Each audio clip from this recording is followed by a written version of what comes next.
Can you please describe your interactions with the modern medical establishment? As a young man, when I began my work with Hippocrates, it was stunning that we had to be in court systems here in America for approximately every 12 months or so. What would happen is the Food and Drug Administration, which is an arm of the pharmaceutical industry, would go to the Attorney General of Massachusetts, where the Institute was residing at that point, and put a charge that we were practicing medicine without a license. And thank goodness we were in a constitutionally proper state at that point, and so always showed that we were not practicing medicine without a license, but teaching. And this has been the frustration for people, because doctors no longer empower you. They pretty much empower their pocketbook in the Western cultures. When we have reduced ourselves as human beings to such a low level that we think people's health can be an avenue to collect money from, I think that's barbarian. And I think it's probably the most uncivilized thing that we possibly do today, other than war and the isms. But moving on, I think that the environment has changed because the public has provoked it. And most people, lock, stock, and barrel today, at least educated thinking people, realize that the systems around us have utterly failed, and failed us, and been frauds to begin with. So what has occurred is that there is people slowly but surely, but in a very fast way compared to years ago, taking responsibility for every aspect of their life. And because of that, what we're seeing is they're going to their doctors and demanding, they're going to the institutions and demanding natural methodologies. What we do is traditional medicine, and the Western approach to medicine is experimental medicine. It's new. It hasn't really been fully applied for more than 60 or 70 years. And in that 60 or 70 years, it's become quite notable that it's been failing in most areas. And if the only answer that we have most of the time is a pharmaceutical prescription, no wonder it's failing. Do you find that this opinion is being challenged? Not as much as we were, because the public sentiment has moved in that direction. But we, of course, are targets that they would like to touch. But we believe very strongly that we don't heal people, and possibly that's what has protected us. And it's not because if I thought we did, we wouldn't say that, because I would. We don't think that people heal other people.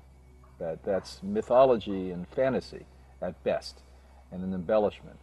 What we do is realize that when people know what to do, and they employ, starting with their mind, the methods that it takes to be well and functional and happy people, they become responsible. So our mantra, our teaching here forever has been that you have to be motivated to heal yourself. And our mission statement here at Hippocrates is helping people help themselves.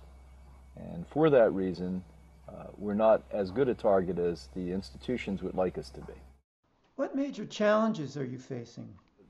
I would say the biggest challenge that we have here at Hippocrates is getting this information disseminated worldwide as rapidly as we can, because of the critical nature that humanity finds himself in today. In my 40 years of work, what I've seen happen is frightening. That the sickest people here in North America now, and much of Western Europe, are the youngest people. People below 35 years old, literally per capita, have more significant disease than people above 65 years old. And with that said, that's frightening. That's a challenge. Also, having people become responsible and remain responsible is a problem. People can heal themselves, but they can also get themselves sick again. I just had a conversation 5 minutes ago with a woman that came here. She was paralyzed with a viral disease, chronic fatigue syndrome, or Epstein-Barr. And she came, applied the program, got well, was functioning and fully happy, and slowly but surely slipped back to her old lifestyle. So there's no magic in real healing. That's what you have to understand. And so that's something we have to focus in on. How do we get this to happen out there in a much easier way for people? And I think what's going to happen, and we're starting to see the beginning of this, is communities and centers globally, where people can, after leaving a place like Hippocrates, go there and be with fellow people applying a healthy lifestyle and having gatherings where they can eat food. And it creates that community sense that we need. Well, I think it's important to express that what we've been doing here at Hippocrates is not profound. It is taking people back to the basis of the way that we lived for all time. As nomadic people, we moved from place to place, and we ate from the earth. And we are telling people that the foundation and fundamental things that are required are no longer part of our existence. We don't eat from the earth. We're eating from packages. We're eating from processed food. To top it all off, after the Second World War, the petrochemical industry wanted new avenues to make money. So what they did is they started to put ungodly things like pesticides, fungicides, herbicides, dyes, colors, preservatives in food. These are things that we have to avoid and eliminate because they are giving us cancer. They are giving us mental illness. They are causing other mutations and creating a weaker next generation. The second thing we have to do is we have to fundamentally start to realize that we have been manipulated very much in the West to be consumers, and they love us to consume. And even though you may think you're a well-educated, free-thinking person, you are a consumer. And if you can come out of that cycle of degeneration, and there's no other way to say it, and stand back and say, what is it that I really need? What is it that fulfills my life the most? And if you can stabilize that emotional place within yourself and live a passionate existence, that is the most important thing in being healthy. There's nothing more important in that, in being healthy than that. I think that movement and exercise is a profound part of living well. You just can't eat right and be positive thinking. You have to move the body, strengthen the body, build muscle structure, circulatory activity, etc. These are all anatomical necessities that 100 years ago nobody had to consider. When you were farming, you didn't have to go home and go back to the gym at night. We're doing these type of things, and all humans all time before were doing these type of things. Today we have to consciously think about it. Circulating the bloodstream with aerobic exercise, letting the muscles grow and develop so that our skeletal structure as well is strong. So all of these things that I'm saying to you are very basic, but on the other hand, they are profound in the necessity of life, because if you do not live this way and do not apply these things, there's no way you can have a full, happy, healthy, and long life. The work you and Anna Maria do is very intense and could create stress in your family. Is it so?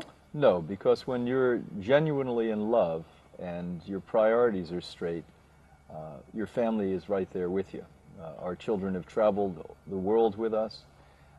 We share everything with them. Unlike other people we know, our best friends are our children.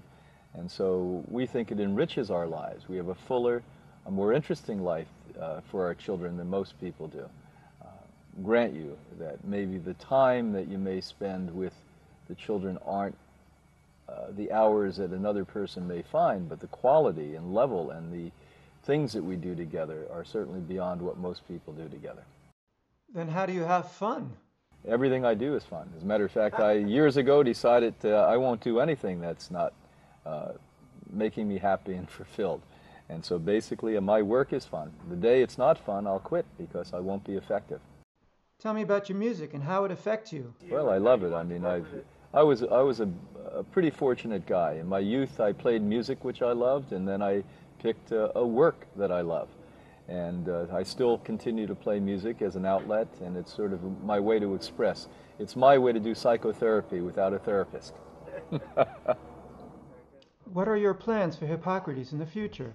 We're building a village here at Hippocrates so that our alumnus who choose to come and reside with us can do so. We're also expanding Hippocrates for a wider cross-section of people to make it available to every socioeconomic sphere to be comfortable. My approach here is this is like a little tiny city within itself. I don't want only elite and rich, and I don't want only poor. I want this to be like your neighborhoods. And then on a larger global scale, we're beginning programs next month in California, We do programs globally. Sometimes they're a week long. And we envision in the next decade or so to have centers like Hippocrates centers around the globe so that we can facilitate people in their part of the world. As you must know, here at Hippocrates now, 60% of the population is not American. We have people from 10 countries represented as we sit here today. And so I'd like to be able to have them closer to home and do this.